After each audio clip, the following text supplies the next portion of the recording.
Good evening. I'm answering the ad in the newspaper. I had known you for 20 years and I had never seen it before. Yeah. Only you weren't allowed to go in there, Tom, because you had broken my bed. But I'm sorry. Oh, but this I shot that little moment. I shot like 2 years later. Hence, my jowls have already grown to almost the size. Joe had not had any other places to shoot for his home, so he just put as close. Speaking of frightening, we're in freaking Prospect Park right now, and we're about to get killed. It's true. We saw him in the woods, and Pat goes, Joe, I go, one more take. We saw people like coming out of the woods like we were going to get killed. And this is near David Crotty's house in Prospect Park at like 1 in the morning or something. We had already shot like the date scene, and then we were going out to the park and we were shooting this. And quite frankly, like, while I'm doing this, like, when we were in our very last take, I'm like, I hope we got it, because we got to get the fuck out of here. We filmed all over New York and New Jersey. Brooklyn, Queens. No police officer ever asked us a thing, which really shows that this was filmed pre-9/11, you know? I always thought Pat looks really handsome in this film. And I remember for this night, you asked, I was wearing that shirt. You're like, give me that. Like, you thought it fit a character, yeah. But I think you look really good in that. Maybe it's because... By the way, another weird thing about this scene, guys, this is not black and white. It's just like the lighting turned it into a kind of a black and white looking shot. Well, it was really dark, and we're shooting right in front of a street lamp. We don't have any lighting gear at all, so we're just you know, we're hoping for the very low best. Lighting, right? But doesn't it look black and white to you? Well, you see some. I mean, it seems like very washed out video, you know. I don't really see any color whatsoever. Yeah, amazing. There's a fuzziness to it, but that works with the outdoor scene that it is. What I liked about Sakina was that she wouldn't always tell you what she was going to do. I mean, you couldn't rehearse a scene necessarily because she would be very method as well, and you just couldn't. That was stupid that we went back like that. Yeah, that was kind of weird, but it should have just cut to black. Who was that? Is that me? It's supposed to be Tom, but it wasn't. I don't know who that is. I think it was me. I get. Well, then I guess Karate's shooting. Yeah, Karate shot this. Yeah. It's a tough part. It's a tough character for me to just be this pissed off, you know, kind of loser like all the time. This is just me and Tom shooting this one. Tom even was busting my chops by now, like, God damn it, you got me in green makeup, you bastard. But I think this is another great Tom act. He does it all out. No embarrassment. I mean, look what I got this character doing. And watch what happens. Not to mention, I don't have great inner balance in real life. And that's what really happens Joe was here. really looking for a way to torture the fat boy. I love that. That was a strong moment. Because it's also very awkward, you know. It's sort of like in movies, you know, somebody's angry, they get all melodramatic and everything. In real life, when you're pissed, you get very awkward. And then what was out of control? You see my legs fly up in the air? It looks a little fake. They really flew up in the air. That's why I can live with it. I hurt my tailbone. Weird scene. You know, Pat hates this scene or hated it or didn't like it. At the time, I think you went nuts while we were shooting. While we were shooting it, it's sort of like you got this. It was as if you downed a Red Bull and then just said, "Oh, fuck everything. I'm just gonna do." It was because I think it's a pivotal scene. You know, this is how we this is a bridge, and I think you guys are good. But see, I got lost here. I couldn't figure out why Joe was coming to the house here, and this is where a little bit of the plot lost me. Yeah. Do you remember? No, I agree with you. I don't. I mean, I kind of do, but I think the whole thing we cut so many quarters with the white chocolate. Partially because I was directing, and partially because that might be a flaw. It was a flaw. I understand it like she's looking at you as like the fill-in for the long-lost son that's gone, but I'm not why am quite I sure there? why you're there. What's missing is the phone call where you saw that close-up of Joe. There's a lot more text that explains that, you know, he read this article in the paper wanting somebody to, you know, kind of kill someone. And so they have this conversation over the phone, and that's how it ends. This is usually the point in the film where people who haven't seen it before start to lose it a little bit. And if we have a chance to do a little re-editing and an expanded version, it's around this point things need to be added. Oh, great. Basically saying I'm getting the cutting room floor. Okay. No, actually, Not so much that. It's not I would- the scene. Maybe we need No, you're something right. before this. It's very scene. wordy. It's a confusing scene. I agree with you. I Needs kind a of get proper it- lead in. Yeah, I get a kick of it on some levels, but you're right. A lot of people have said this. Now, things I do like in this scene is all the windows and, the kind of, I don't know, caustic suburbia outside in the windows, that we can see there. And Who shot this? You? I'm shooting it. Yeah, I'm not sure what to do at this point. I'm just kind of like, all right, well, I'll just follow the action.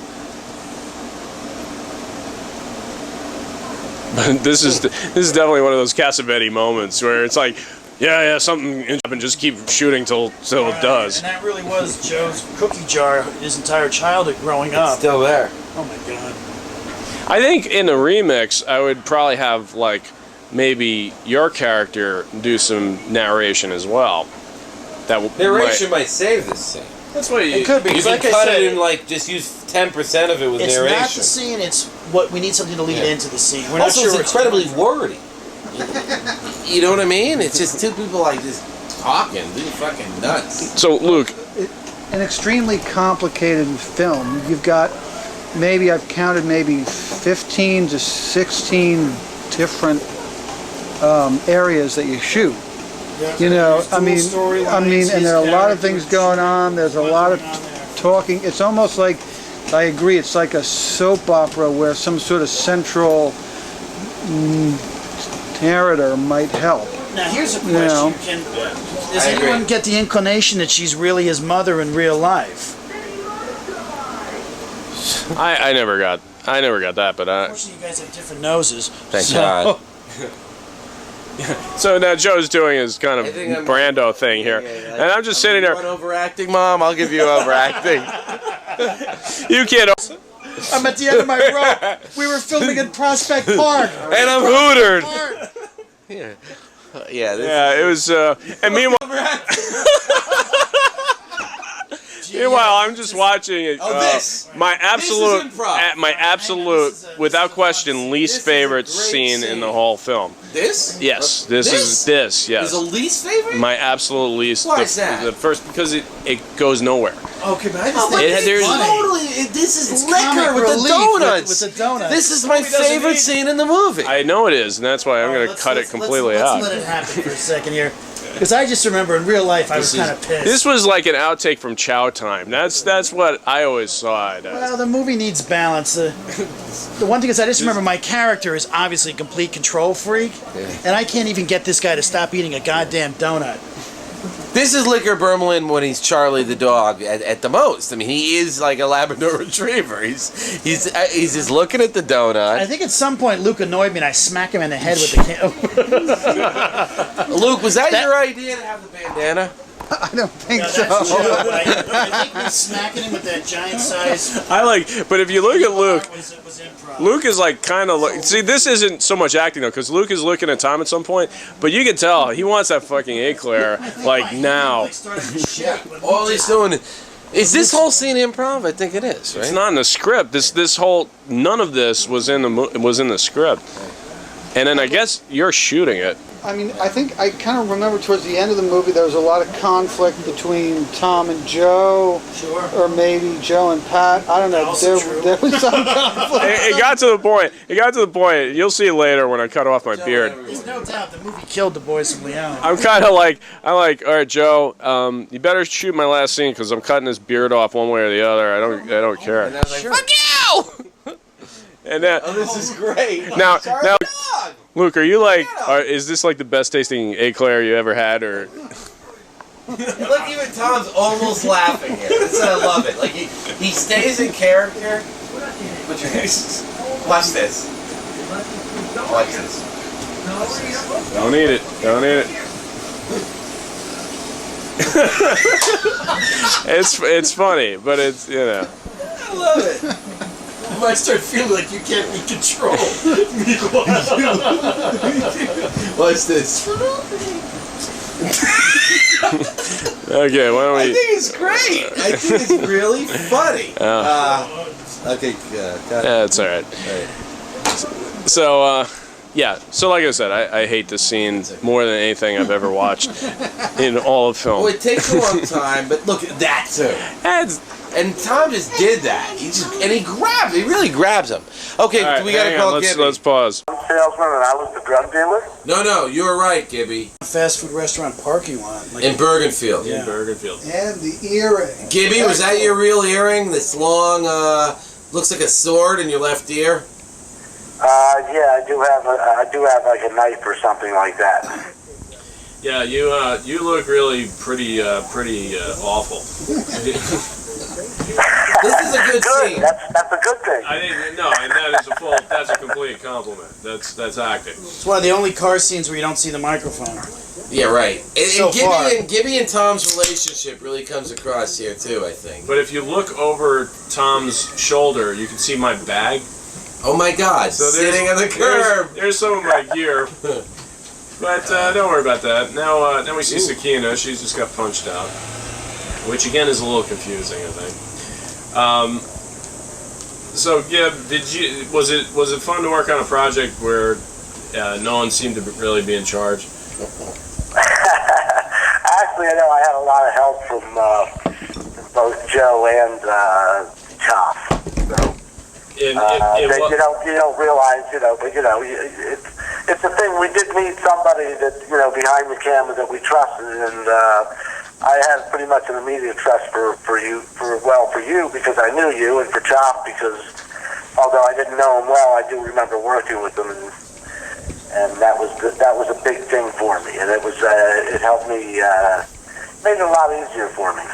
I remember as far as me and Tom, it was like we were colleagues. He did have, most of the people were his underlings. I remember I thought it was a big joke when he says, you call me the man, it's just, I was like sort of laughing about it because I was a colleague of his, I didn't have to be this little thing, had to call him the man. It seems I had a respect for the character, but I also had a fear for the character because I knew he was kind of like me, we were both in the same position, and I wasn't really the nicest person in the world. Take care, Gib. Take care, Jimmy. Thank you so much. Take care, I hope buddy. to see you soon. But also, Okay, so this is my mom. This is my mom's car. I love the way Tom stomps up to it. I don't understand this. Now, Tom is selling him drugs. I think what's happening is I know that Tom wants drugs for guns. Right? Yeah. Yeah, but No, he's he's- not he's getting guns. anything. You're not- It's drugs for cash. Here, it's drugs for cash, and then, but he's also saying, hey, do you have any guns? And he doesn't have any guns on him, but he can get some. Drugs, but the real thing is I want to buy some guns, and he's going to piss me off by saying he doesn't have anything for me. Because we already had one in that scene with you and Pat, right? Right, but I'm looking for more firepower. I like Gibby's look. I think Gibby has a real good 70s film look, like Yeah, I was kind of a saying. blow-dry, drug-dealing coif there. Yeah, like a young Rip Torn in Payday. Yeah. Very 70s, very... oh, by the way, notice the knapsack and all my equipment somehow gets into the shot every time. Now, here's Crotty. This is Crotty shooting. Okay, and who's the one who did the bull back eye? Obviously the man. The man right next to her. No, but who did the actual The makeup. makeup? She might have done it herself. I have to admit, Tom, I love this here. Do not take this the wrong way, but what I love about this scene initially is you look like a beached whale. I don't know how to say. Don't feel bad about In that. real life, it's just the way the It's part blanket of and the all is. Like humiliation. the told canary me you to- ate the cat. You told me to take deep breaths and one of my chest heaving up and down. You told me to Right. put my hands there. Right, that's like exactly I said, it. you weren't very happy with me as a human being. No, I didn't mean to. Purposely told me to make the snoozing sounds of a pot-bellied pig. Right. Well, again, good acting because I didn't. Mean That wasn't acting. But I thought I that just you were thought it was great so- in this. You're like the lion who ate the thing. But And I mean, the last thing you expect her to say is the line that she says, and I think that's Hollywood quality right there. Well, that's what I like. That's what I like about this is that she probably does on some level. And then you told me to diss her and put my ass in her face. and you did it. It was awesome. And then you let out the biggest snore. Right. Now she looks not too shabby. Yeah, again, good casting there. But here's the thing. Now, Cheapo Films, you're going to see in a moment.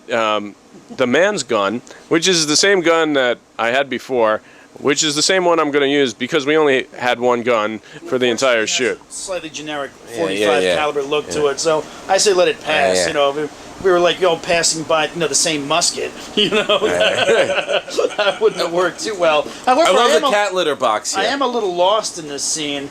So she kind of finds my gun, right? And the sound, by the way, here is awesome. When it pulled the tape pulling off. How did you get that sound? I don't remember. I remember Karate shot this scene, and I just remember I liked it. I think I was drunk in the corner by now, but I liked it. I don't even remember if I was here or not. If I was there. I've actually been filming it. I said it was karate. On the set, so people were storming off. It wasn't like, I'm not in this scene. I want to be here anyway. To be you were part here. Of it. No. Everyone. I'm not needed. I'm out of here. Right. You were in the other room. I think I was playing with the cat or something. But now is a lot of shots of mirrors. Did you shoot that? I shot that. This is my house in Bergenfield, my own. This was an early shot too. I think we had gotten this early. I just know I was a madman with a notebook. I was gladly striking out scenes after we shot it because it was a 90-page script. I'm like, we're never going to finish this. This is supposed to be the second montage of the film. It opens. Yeah, is that gone, Luke, or did you?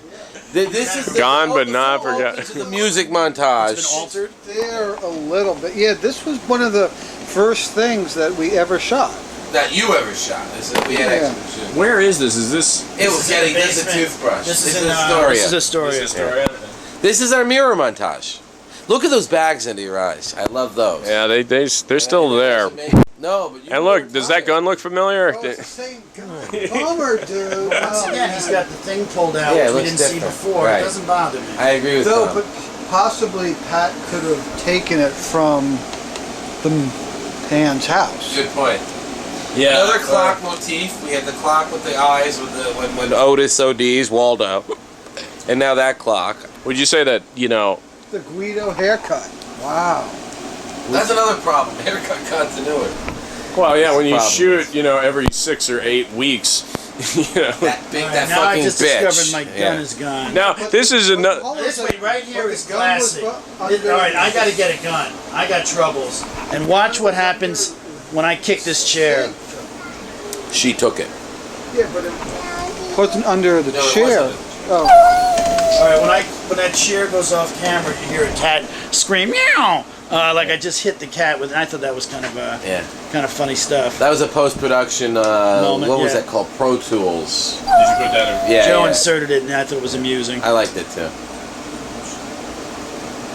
I like this too. I don't know where this was filmed. This is also Bergenfield. Weird angle. Oh yeah, Luke's got that old fashioned. Oh, is it twist off? Twist off. Yeah, I always thought that was so weird. Twist off. He pulled it off though. It was in the script. Where does that? Also a Seinfeld thing. I think that was in Seinfeld as well. I don't remember when. I don't remember either, but I think that's where it came from. It's true. What is that thing? That's an old gun. I don't know. Where did I get that? That was something that I provided. It was actually my brother's, and I don't know whatever happened to it. This is one of my favorite things. I actually lit this one and arranged the altar and shot this thing. It was just me. I gotta tell you, Truly scary. Your mom's a trooper. It truly. She was into it. She didn't need much direction. She was like, I got this. Well, she's wearing an awful negligee thing that's freaking me out. But just wait until you see her, when she prays in front of the thing. I love that. Kurt Cobain's dead, and we had him there. Yeah. And she's really upset. Yeah. This is now Otis's room.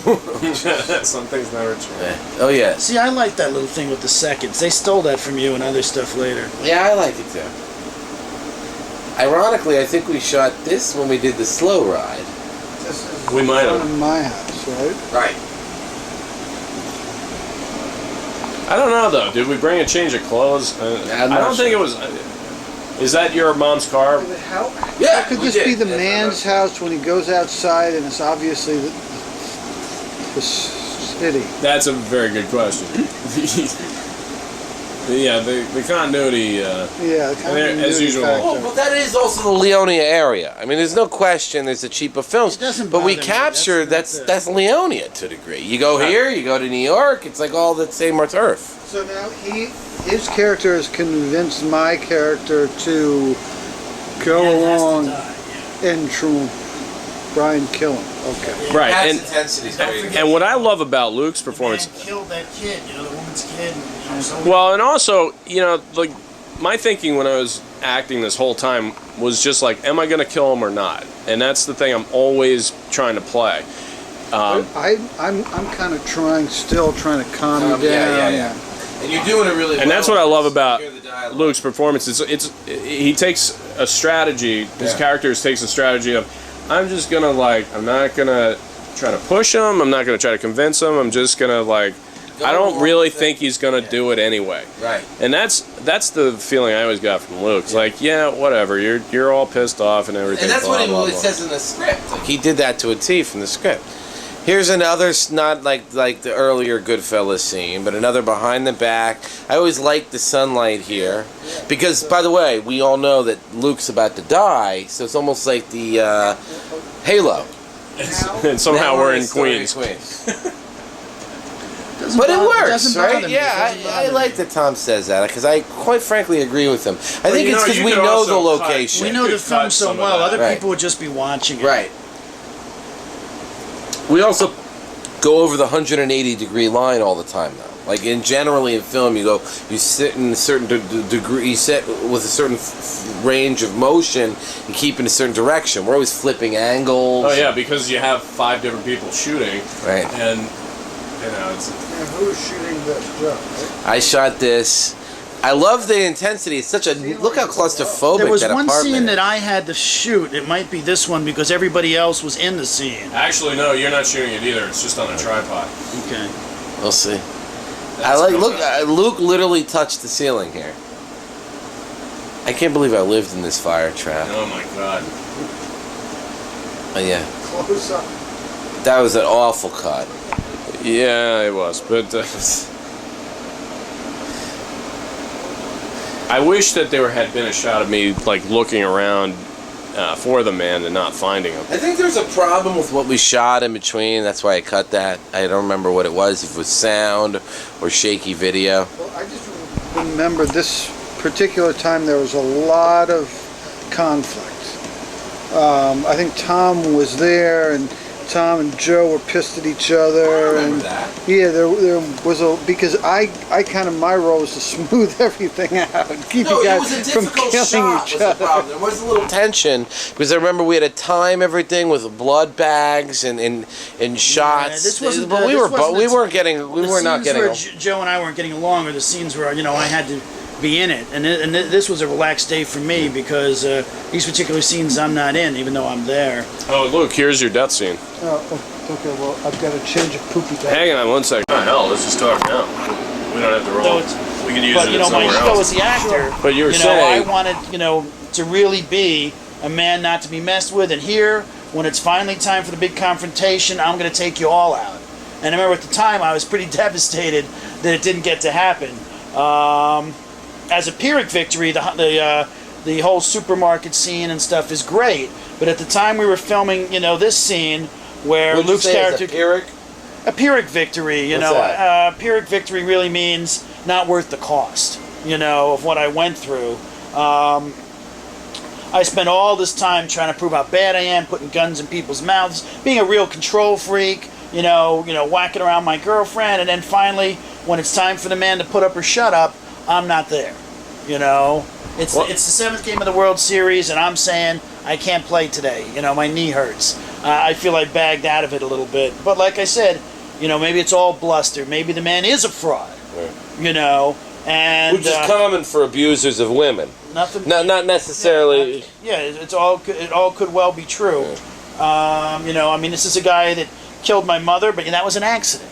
And. I'm always trying to prove how bad I am, but if you really look at it closely, I don't actually ever really. Well, you do with Pete Navarro, but he is your employee, and he has his own issues, right, Pat? Throughout the film of showing his anger. or his direction. Yeah, I think it's very funny because I think if you look at the film, it's very much about people that are trapped in their own kind of lifestyles. True. You know? Everybody is kind of trapped in where they are and can't think far enough ahead how to get out of it. And that's what comes across to me. At the end of the day, everybody is still kind of stuck in their own ways of doing things, which, and I think my character is trying to get out of it, but doesn't know how. You know, for me, playing Pete was playing a guy that I felt was not as smart as I am in real life, and so that was kind of tough to play sometimes. Well, let's go to the death scene. By the way, it might be fun to pause it during the commentary version, and we'll just talk like that, and then go back on. Yeah, we can do that. And we'll remember the real film they can see without the commentary. Sure. So here we are, and again, I love this. There's a certain peacefulness I'm feeling. I remember Veronica being in this death scene. She's a horrible actress. She's a very good actress, absolutely. Oh, this is kind of a funny scene. You guys film me, and the next thing you know, you're reminiscing about, the man. You remember when I got him this bong or whatever? Oh, he's okay. Yeah, well, that was great, and Pat really played this very well. And that's because why they come in all pissed, and then they see. I don't know, guys. I like this. That's a great scene. As bad as Luke dropping the bag of drugs, as good as this scene is. Yeah. You drop dead like a pro. And then the Pete action, grabs for the drug. The action is good. It looks Yeah. good. Yeah, and it's a very simple, very shocking scene because you just don't see it coming. And you're courageous, Luke. You push Pat out of the way of the danger, and you take the shot yourself. Your character that's always kind of dopey is no coward. When Showtime comes, and when Showtime comes, I'm not even there. It was the hardest scene for us to shoot in terms of setting it all up, but I thought finally there was real action. Yeah, and that's what makes it great. And I love this. I love this edit. This is my favorite edit in the film. What town is this? Haddonfield? This is North Haledon, where I was living at the time. I love. I love. All right. So here we go. I always like this. I always like this. Is my sister laughed when she saw this shot because she's like, I'm being all intense and doing this big monologue and everything, and she realized it was just because I was sick of having a beard. So. Also, there's no such thing as Bell Atlantic anymore. Yeah. But I love the sign in the background because there it is. Says Leonia. There it is. This is our turf. There it is. Yeah. Your acting's really good in this scene. I love doing this part. I love doing this scene. I was actually very much looking forward to doing it. Joe, you're doing the same technique for the second time here because in Davis Polk, you also hide the guy's face behind the phone. For a reason. It works. Yeah, well, the first time I wanted to show a melted butter face, and this time it's like, voila, Pete's kind of gone undercover. He's shaved his beard, he's cut his hair, and he's gained weight because we shot this. Because this was like a year later, and I was just like, chow boy. So you can see all 12 of my chins. They're coming up.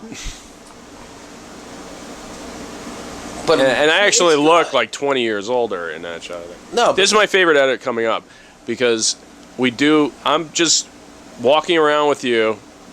We do a close up, and then you have this flashback, and you look completely psychotic.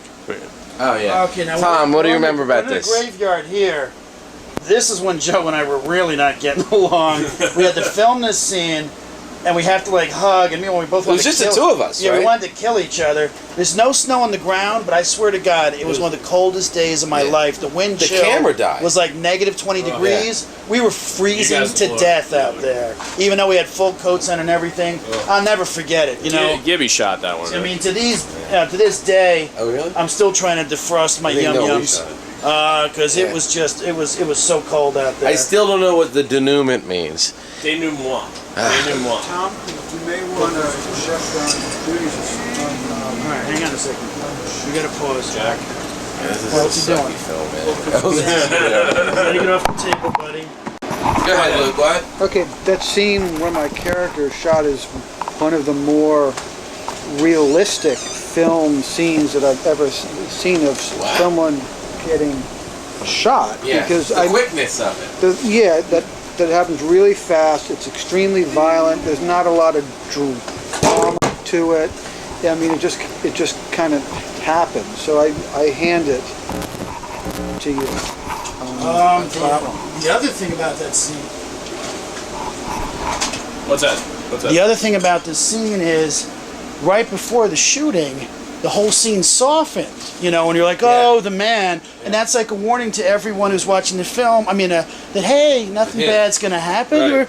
We're toning it down here. It's good. Let's all have some ho-hos. And all of a sudden, boom, boom, That was boom. Pat. You know. I mean, it was supposed to be like they kind of calmed down a little, but Pat went from this kind of intense, like, that's it, we're getting them, with liquor just following, and you know, it could have been bad. Like, you looked at the bong, there's some dominoes, it could have been such a bad acting moment, but somehow it really worked.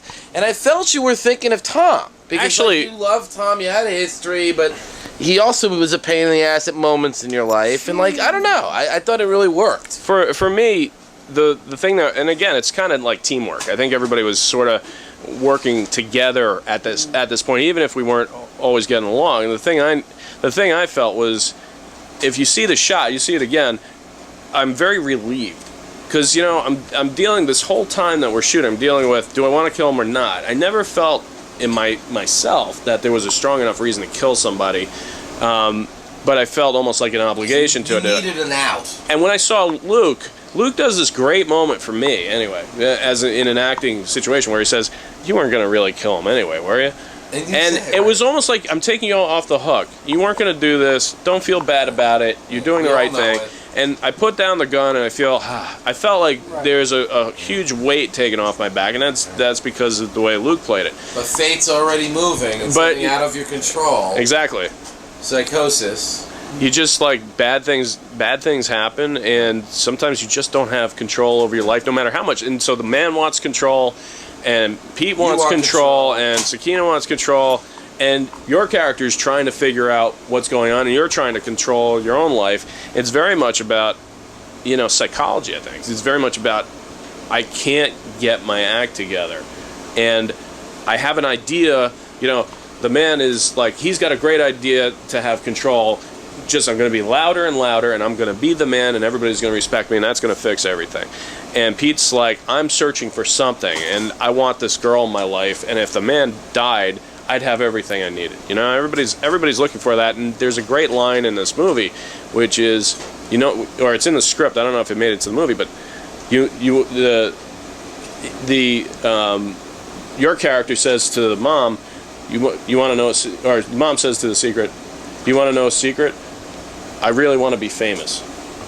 And your character says, me too. And, you know, so it's very much about trying to find out how you fit. And then terrible things happen. You know, kid overdoses, a friend gets shot, people move on. Pete loses the girl at the end. You know, it's... Well, you know, with these movies, at a certain point in the film, the viewer thinks that they kind of understand what's going on. And we have some points where it looks like it's going to be pretty violent. I got a gun in somebody's mouth. Am I going to blow his head off? You know, is this a Tarantino film? Right. Am I going to cut his ears off? What's going to happen? And it all ends up leading to a more relieved situation at the end. And it looks like that's going to happen again. It's my house, and all of a sudden I'm not there. Oh, okay, some violence here. It's not going to happen. And all of a sudden, shaboom! You know, we've got the. The body on the floor. It's pretty jarring stuff. And you know, the thing is, speaking of jarring, man, your dad has some. Even White Death is looking at him in this scene with my mask on. And actually, I thought that was a good acting. Where I'm like, what the hell is this guy's problem? This was funny. I wasn't sure how to shoot this scene. I wasn't sure. I never knew my dad was not hetero before. He's kind of asexual, I think, altogether. They're turning me on a little bit, but the hair is right around them. It's like raccoon nipples. This is not pleasant. This is an NC-17 scene. I'm beginning to get REM, and like I think my poi was squished. All right, rewind. Sammy, what do you think of the film? What is it about the movie you don't like? I don't like it because you're in it. Because I'm in it? Why, you mean I'm a bad person in the movie? I'm a mean person? All right, well, that's just acting, son. I don't care. All right, well, the film... As you can hear, this is our first critic. Am I going to be sued? Yeah, yes, you are. Again? White Chocolate doesn't like this. Film this movie someplace else. Okay. Say that again. So we filmed over 10 years ago, son. I don't care. All right. Well, why don't we Film this movie why don't we go somewhere put you on the else. computer? I've heard that before. Why don't you go look at the Connects web? Okay, so Luke, you had a question. Oh yeah, where did the cap gun come from that Joe's character shoots my character? I remember I do remember we rented that gun and the thing from the west side, the 23rd Street and like 11th Avenue, a prop shop. It was one of the few times I actually paid for a prop along with the blood in that scene. It worked. And I got that blood at the same place. The whole thing cost me like $40, and that was one of the highest budget expenditures. Except for once when you guys made me buy a pizza, and I was like, then I borrowed the money from someone. But of course, us. Things about that shooting scene. You guys. I want to talk about this too, though. Hang on. Okay. Go ahead. All right. In the shooting death of Luke's character, we were all pretty much getting near the end of our rope. And yeah, you did have rented that stuff, but you kind of drilled it into all of us, like we can only do one take, or There were two shots in it. Yeah, there were only two. two So shots in the gun. And we were running low on film, I remember. Also, the blood We were pack. down to like 10 minutes of video. The blood pack. We didn't have like 4 of them. Like now. And also, we only had Luke only had one T-shirt. You know. By the way, true. nice sweaty man boobs. You know, in the early part of the film, Luke. Speaking of sweaty man. And then Pat had given me a big lecture about like everyone is in the scene except you, Tom. Don't touch the camera, right? And I was like, all right, I've had just about enough of this whole thing, so I did touch the camera, right? And I didn't do big things, but I just angled a slight tiny bit. Then all of a sudden we did the scene, and I watched the whole thing through it, and I could tell right when we were doing it, like wow, it really came out great. And you guys were disbelieving until we all looked at the footage afterwards. But So that was your angle helped.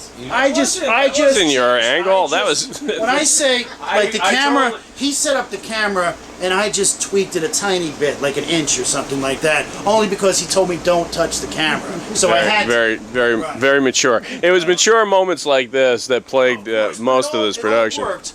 We shot it and we did it in one take, and it just worked. If you look at the footage, because we did film a rehearsal of that, and what I did was I walked everybody through the shot. We didn't have a cameraman, so what I did was I walked everybody through the gunshot, through everything, and I think Tom's energy there helped because it was sort of like the 4 of us were working together, even though Tom wasn't in the shot. And we'd have to look at it again. Does the camera move as the action happens? Does it stay The camera does stationary? not move. Trust me on that. It probably stays You stationary. did it between, I think, takes. Yeah. Well, it's interesting stuff, and it's true. Well, it should be noted, we always create around guerrilla filmmaking, but it's 10 years later, when we did we were broke. When we did that shooting That's scene, I'm for like, sure. this That's a film big is thing. We going were places. broke as crap. Then when I saw Joe's character wearing this Halloween outfit, I was like, this film's going nowhere. And Joe's lost his mind.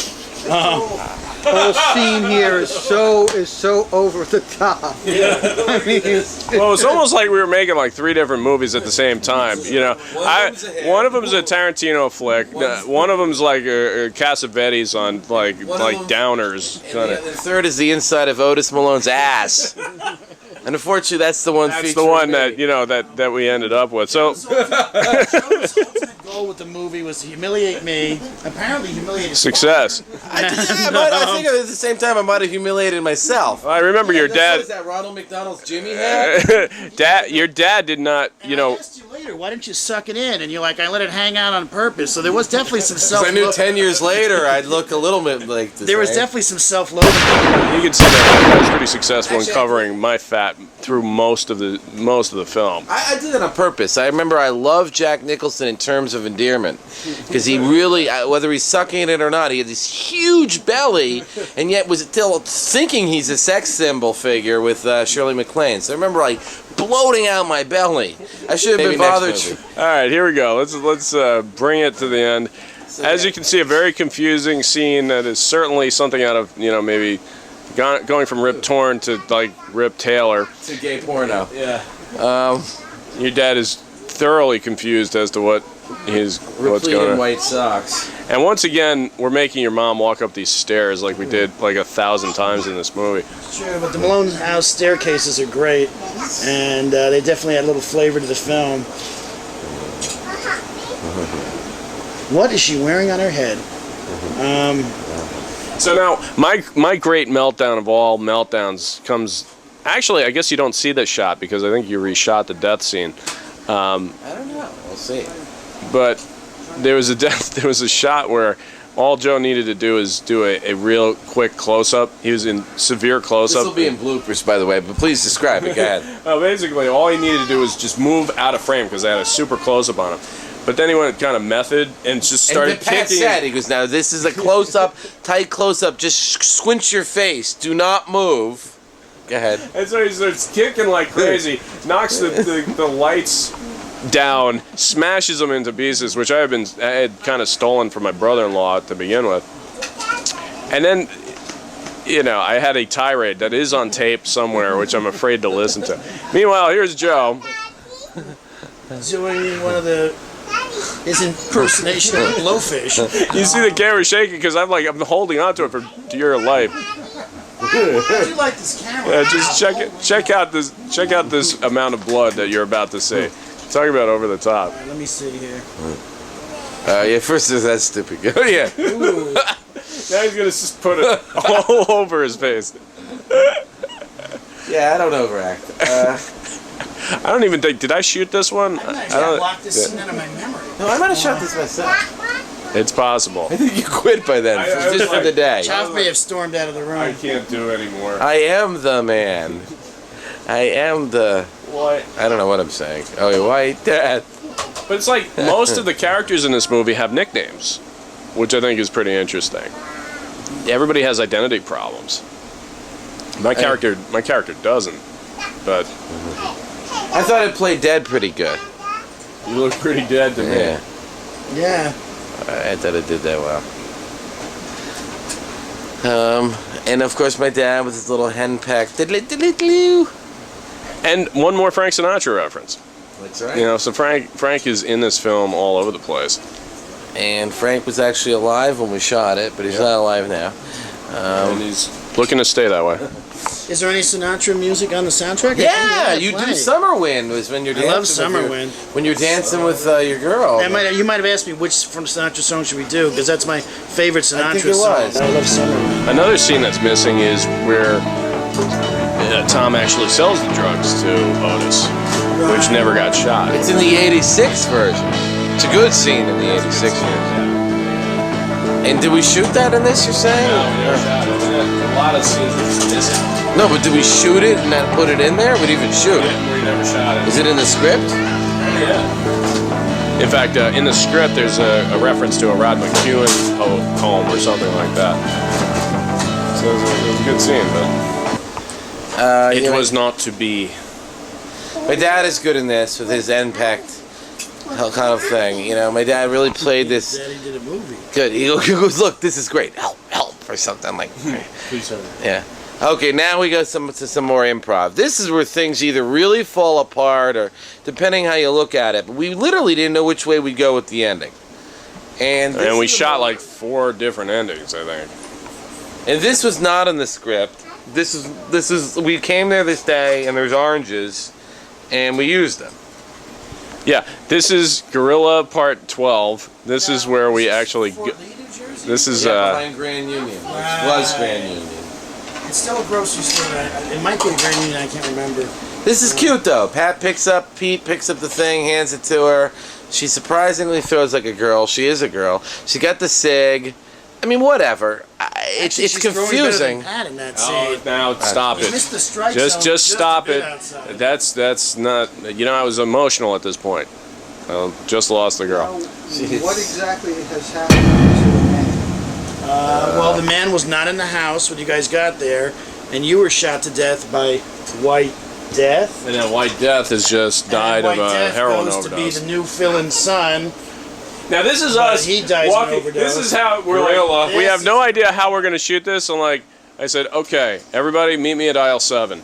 You know. Yeah, literally, we didn't ask the supermarket shit. We just walked. And for some reason, we decided to put the mic next to the most crinkly bag of cookies you can ever get. And somehow Tom says squeeze them or something. Someone said squeezing the cookies. But again, the man is great in this. Very debonair. So suddenly, you know, you don't see the makeup. You don't see, you know, you just see. Right. Yeah. Him and. By the way, it's now winter, obviously. Because like 2 years have passed. And you can see she likes him. She likes him. And that comes across here too. It's good outfits and. I remember at one point, I don't know if you see it on film, an old lady started coming down the aisle, and Pat just says, "Turn around!" Because we're literally like, we're standing there with the camera, a tripod, and like, and a shotgun microphone. We're taking up most of the room in the aisle, and they did their scene. They nailed it, and then walked out. It was great. It was like one take. Yeah, Here's the controversial. Towards the end here, coming out, they're still a couple. They come across like a couple. I actually like this. It was a derivation from the script. My question is this: why is she like? Why does she get together with Pete and then instantly dump him? Well, it's. Yeah, she wanted a good guy for a while, maybe to stick it to the man. Maybe she was sick of the man, but she's attracted to the man. And the man, when he's coddling her, she likes him. As the writer of the film, the creator of this universe, this is good too. Do you feel like she belongs with him or Pete? Him. Well, women end up with men that aren't good for them all the time in this world, and my character has a certain strength, whether you like it or not. This is so psychotic. He was so hootered. But also, there's an insinuation that I have a house, I'm successful at selling drugs. You know, I can maintain a. So it's sort of like scrubbing to make a living. She was based largely in this girl Sandra Custodio, this Puerto Rican girl I had such a crush on at the flea market. Same thing. She liked. By the way, I'm having a total weirdness. Where is the scene of like me panning into the grocery store? It's in the movie. That was in the grocery store. What are you talking about? Did I not see that? Yeah, we were. All right. I'd like to just rewind the last 2 minutes here and just hear it. You know, where you can hear the dialogue. Yeah. Muddled, it gets muddled. Because, like I said, it gets muddled. It gets muddled as all get out. But the very final scene, the supermarket thing, is excellent. I love the supermarket sounds at the end. You really hear the register beeping, and it's like life goes on. Also, you don't expect this. I mean, the whole thing from when you pull in there and she goes in to buy cookies, it's great stuff. You're right. We'll hear with the volume up. I loved it. I wouldn't change a thing. Liked it. I have a feeling it's all gone in the Man remix. I don't know how I would end it in the remix, actually. But at the time, you're like, Joe, I like this on its own, but it's not. My feeling is I don't really see anything I would take out. There's just a few things I would need to add in to make it a little more understandable. Let's hear some volume. Oh, all right. Which one's got the volume? Which one's got the volume? 2 out of 4 of these. All right, here we go. Yeah, jack it up quite a bit. Yeah, check it up. I'm sure you're doing it. The door doesn't open all the way because you're pulled right in. What a piece of junk. I like her outfit. I gotta be honest. I like the colors here.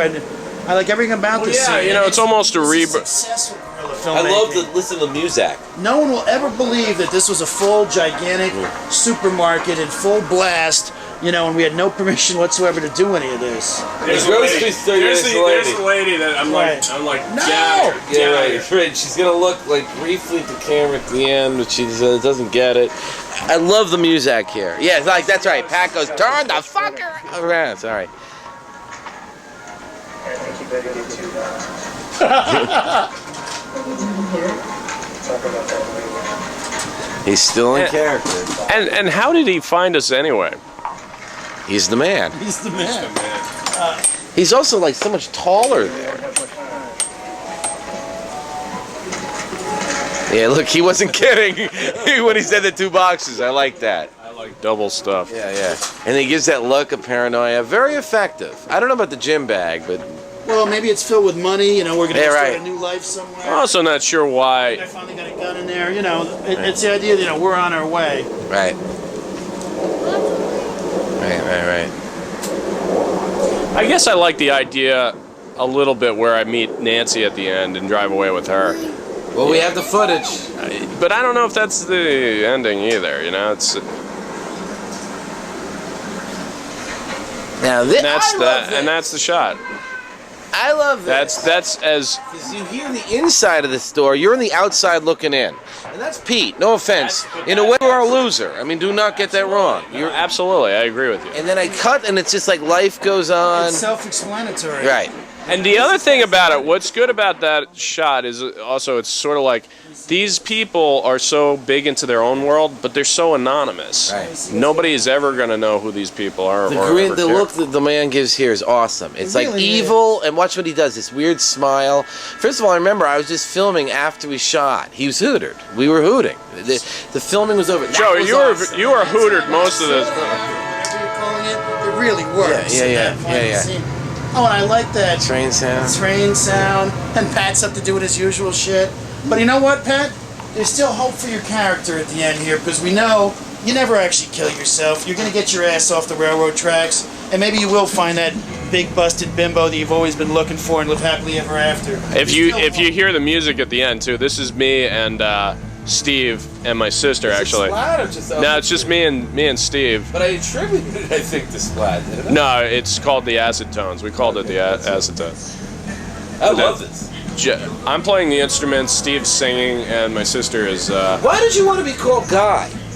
Because when I started getting serious about acting, not that serious, there was already 3 Tom Wilsons in the Screen Actors Guild. And Tom Wilson had a large role in the Back to the Future movies. And also I'd made 150 headshots that said Guy Wilson on it. To this day, I think I still have 147. Look, 3 cinematographers. 4. Yeah. 2 editors, right? No. You did. That was all you, man. Well, you did the rough cut, though, with the 12 hours of VHS. I did some of that. The final cut was done entirely by you, Joe. You were alone. Right. Ah, 2 Frank Sinatra songs. That was 3 of them. So right. I loved SOS. That was perfect. Not giving it up. That was Barry White's The Date scene. Yeah. I like the cut to the date scene where all of a sudden Pat's rubbing her back and the I like lighting that is different. too. It's a sexy shot, but I think here's my thing. Also, you're in no rush. You know, you got the slow. Oh, absolutely. Well, here's the thing. It's like the thing about it is that there's I mean, in a movie. Oh, it's a movie. Tiger Bean Sprout. But in a movie that has so much talking and so little action, that there's actually action in that date scene. You know, there's dancing and there's making out and there's other stuff. So Video, that's the one that you were editing at, like, 12. Union. They don't even know. Excellent. Patricia Kane. I guess you guys are dating about it. Oh, Papa Laney's. Howard Stern. Oh, that's in the beginning with me. Twin Donuts. Barry Sugarman. Twin Donuts. Baldy's Backstage Cafe in Burgerfield. Too funny. Joe, who were you dating at the time you were in LA filming Nancy. that rap video thing? You know, that they showed the earlier clip? Well, I wasn't dating her. That was Justin Goldberg's girlfriend, Oh. Deanna Frank. All right, because I saw somebody in there for a second. So, well, All right, very good. Okay, I'm gonna head on out.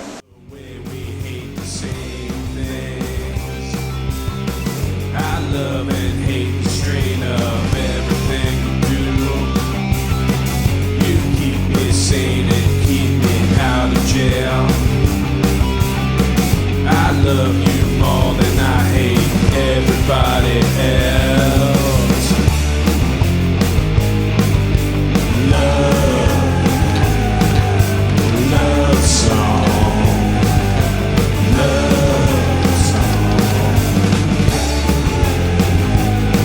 Love song. Love song.